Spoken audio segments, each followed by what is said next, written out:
opportunities in South Australia.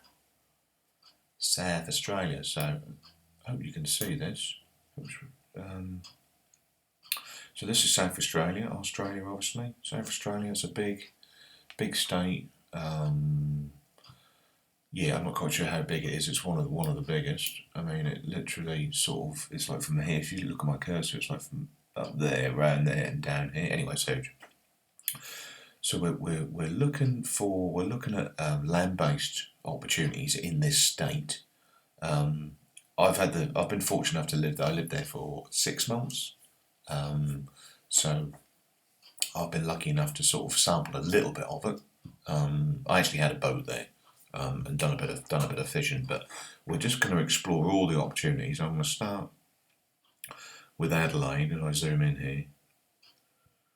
Where are we? Come on, you.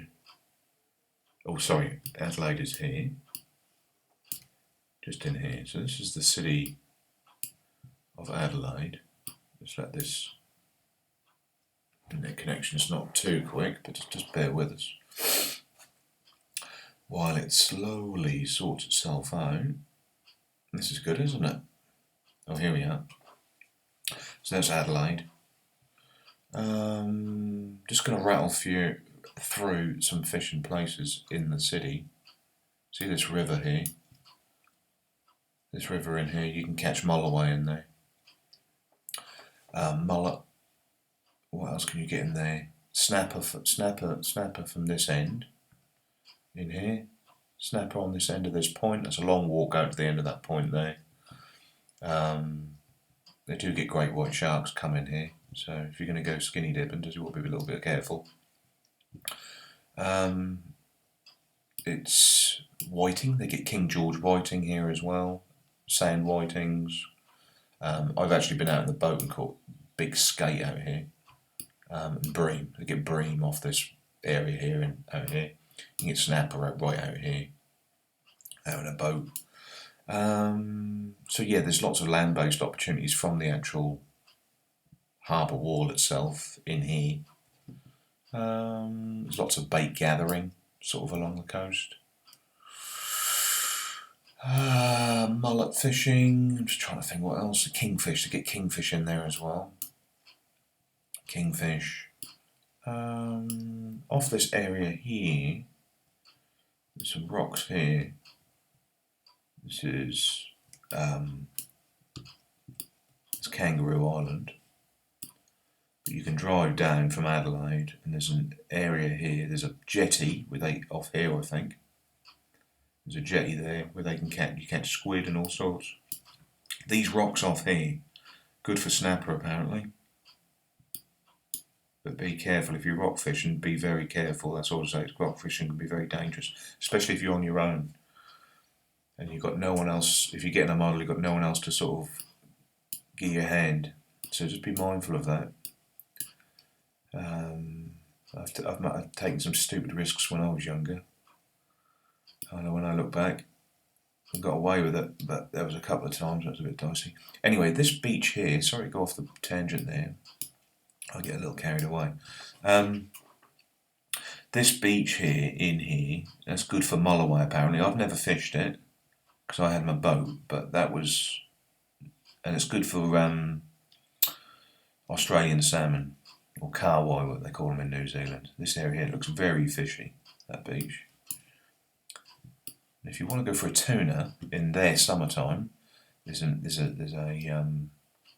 port here called Victor Harbour, which is this one here, and just a few miles off here, at certain times of the year, like out here, this area here, they catch bluefin tuna. So people in the trailer boats go marching on down there. Now this area here is called Goolwa, and this beach along here, this long beach here, they catch decent mulloway, bronze whaler sharks off this beach here.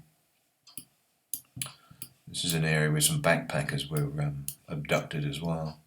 It's pretty remote, so it'll be a little bit. Go with a mate or something. You get some weirdos turning up, but I doubt that would happen.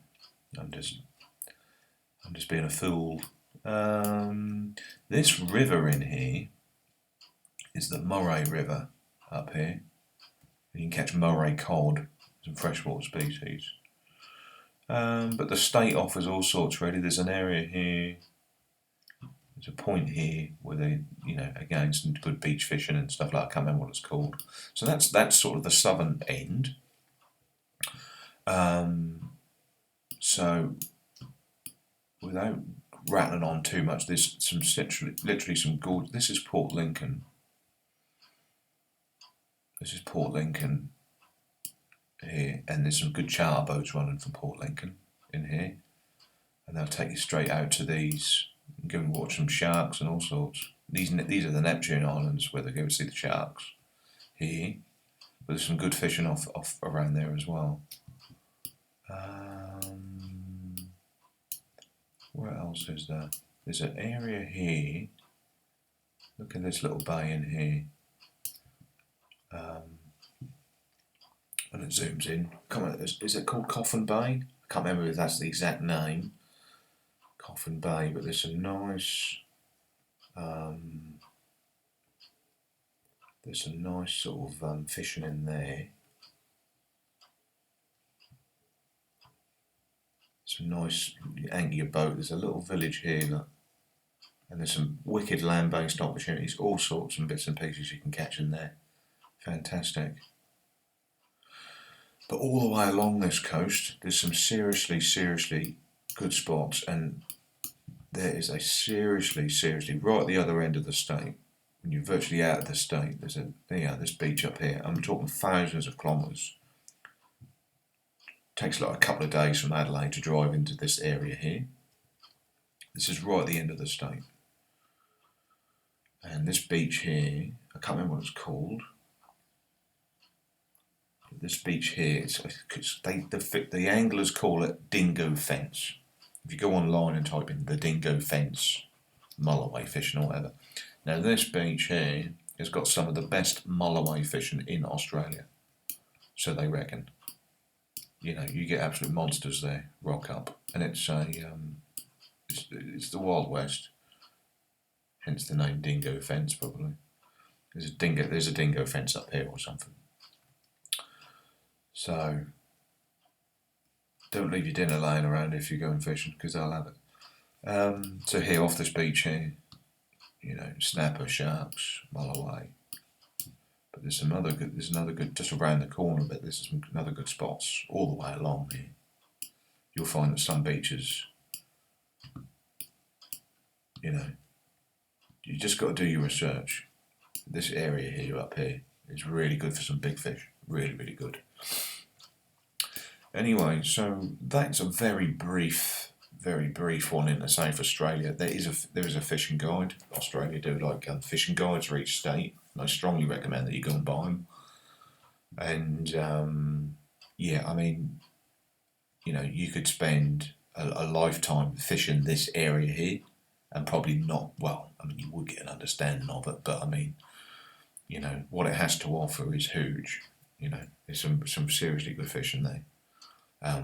But you need the time, and you need the knowledge. You need the fishing guide and the knowledge, and most importantly, you need the time to go and do it. And you need the right time of year and the weather and all that sort of stuff. So there's some good opportunities there. I was there for 6 months and I'd done hardly bugger all. What potentially you could do. But there you go, that's just one state. I'm not being funny, all the states over there offer that kind of fishing, So it's pretty extreme, Whether Melbourne offers some good fishing, New South Wales offers some seriously good fishing, so does Queensland and Western Australia. The Northern Territory, I have fished up there in boats and stuff. But yeah, it's some good fishing up there, but very remote, very dangerous. Got to have your wits about you there. Alright then guys, okay, I'm not going to rattle on too much more, but that's Australia. I might do some more videos. There is one or two other videos I've done I've done one other video, I think, on New South Wales and Western Australia. Don't know if you want to have a look at that one. If you're going there on holiday, I strongly recommend just reviewing my reviews, my sort of recommendations, because I have lived in Australia for about 3 years and New Zealand about 7 years. So I fished it. I've come up from New Zealand. I've flown across and I've fished it on holidays as well as not only living there. So I have actually been fortunate enough to experience it. So anyway, guys, if you want to subscribe to my channel, and I'm on Twitter. So if you want to contact me or flip me an email, or I can get back to you with some information if you need it. Okay, take care, guys, and I'll see you soon. Do do do do do do do do.